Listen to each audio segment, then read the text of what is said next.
السلام علیکم دوستو، میرا نام ہے رضوان خان اور آپ دیکھ رہے ہیں رضوی ٹی وی۔ دوستو، ہندوستان مختلف اقوام میں تقسیم ایسا ملک ہے جہاں معیشت کی ترقی کے ساتھ آئی ٹی کی صنعت مضبوط ہوئی ہے اور ہر فرد کے ہاتھ میں موبائل فونز، بڑی تعداد میں نوجوان انٹرنیٹ کی سہولت سے مستفید ہو رہی ہے۔ مگر اس کے ساتھ ہندوستانیوں کو اس وقت شرمندگی کا سامنا کرنا پڑتا ہے جب مقدس گائے اور معاشرے کے عجیب و غریب روایات ان کے راستے میں حائل ہو جاتے ہیں۔ ایسے رسومات جنہیں ہضم کرنا مشکل ہوتا ہے مگر وہ اس سے منہ نہیں موڑ سکتے۔ آج کی ویڈیو میں ہم ہندوستان کے ایسے ہی عجیب و غریب اور انوکھی رسومات کے بارے میں بات کریں گے جسے جاننے کے بعد آپ یقیناً حیران ہو جائیں گے۔ آگ پر چلنا۔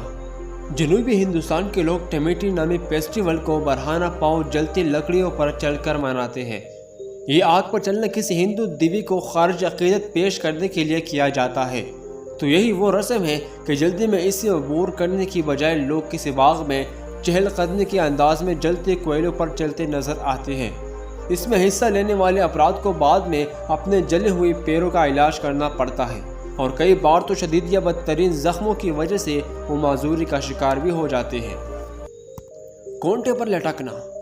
توکم نامی فیسٹیول میں ہندو تیز دھار ہاکس یا کونٹوں پر اپنی جسموں کے بل لٹک جاتے ہیں اور پھر انہیں رسیوں کی مدد سے زمین سے اوپر اٹھا کر فضا میں لٹکا دیا جاتا ہے۔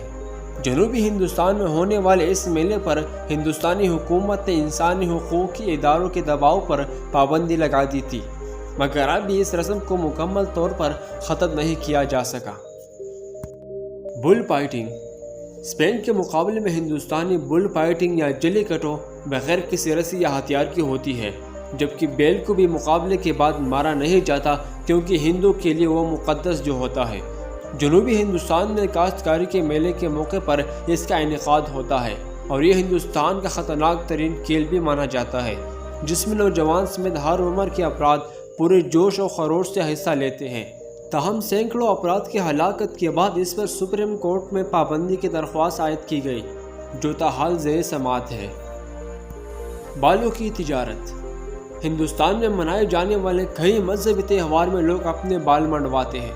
بعد میں عقیدت مندوں کے یہ بال دیگر ملکوں کو برآمد کر دی جاتی ہے۔ اس وقت ہندوستان بالوں کی برآمد میں دنیا میں سرپرست ملک بن گیا ہے۔ مختلف ہندوستانی مندروں سے ٹنوں کے حساب سے بال ہول سیلز کو فروخت کی جاتی ہے۔ اس سے مندروں کی آمدنی میں بھی اضافہ ہوا ہے، جس سے بہت سے سماجی کام اب بغیر کسی رکاوٹ کے سر انجام پاتے ہیں۔ 1 کلو بال کی قیمت $250 ہے، جبکہ آج سے 15 سال پہلے 1 کلو بال $20 میں فروخت ہوتے تھے۔ بچوں کو بلندی سے اچھالنا۔ ہر سال دسمبر میں ریاست کرناٹک میں ایک مندر میں 100 سے زائد بچوں کو چھت سے نیچے اچھالا جاتا ہے۔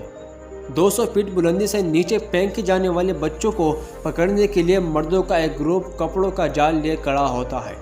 اس انوکھی رسم کی وجہ شادی شدہ جوڑوں کی جانب سے خوشحالی کے ساتھ مزید بچوں کی خواہش ہوتی ہے اور وہ پوری جوش و خروش سے اس میں حصہ لیتے ہیں۔ ان کا یہ بھی ماننا ہے کہ اس رسم سے بچے کی صحت اچھی ہوتی ہے اور خاندان کی قسمت کھل جاتی ہے۔ Food rolling. کرناٹک کے کچھ مندروں میں جانے کا موقع ملے تو آپ کو رک کر نیچے لیٹنے اور فرش پر رول یا گھومنے کا حکم دیا جائے گا۔ ان گھومتے ہوئے جسموں کو ایسی غذا کے ڈھیر پر رول ہونا پڑتا ہے جو برمن پھینک دیتے ہیں، اور یہ برمنوں سے نچلی ذاتوں پر فرض ہے کہ وہ یہ رسم ادا کریں، کیونکہ اس سے ان کا خیال میں جلدی امراض کا علاج ہوتا ہے۔ زبان کو چیدنا۔ لمبی اور تیز سوئی کے ذریعے زبان کو چیدا جاتا ہے۔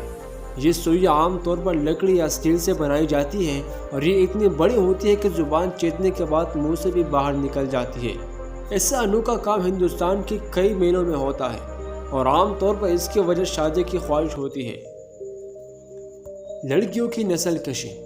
یہ سماجی برائی دنیا کے کئی ممالک میں ہے، مگر اس میں سرپرست ہندوستان ہی ہے جہاں لڑکوں کو ترجیح دی جاتی ہے اور لڑکیوں کو پیدائش سے قبل ماں کے پیٹ میں ختم کروا دیا جاتا ہے۔ کئی بار تو پیدائش کے بعد بھی ان ننھی پریوں کو ہلاک کر دیا جاتا ہے۔ دلچسپ یا افسوسناک امر یہ ہے کہ اس روایت پر 19ویں صدی سے پابندی عائد ہے، مگر اس کی روک تھام نہیں ہو سکی۔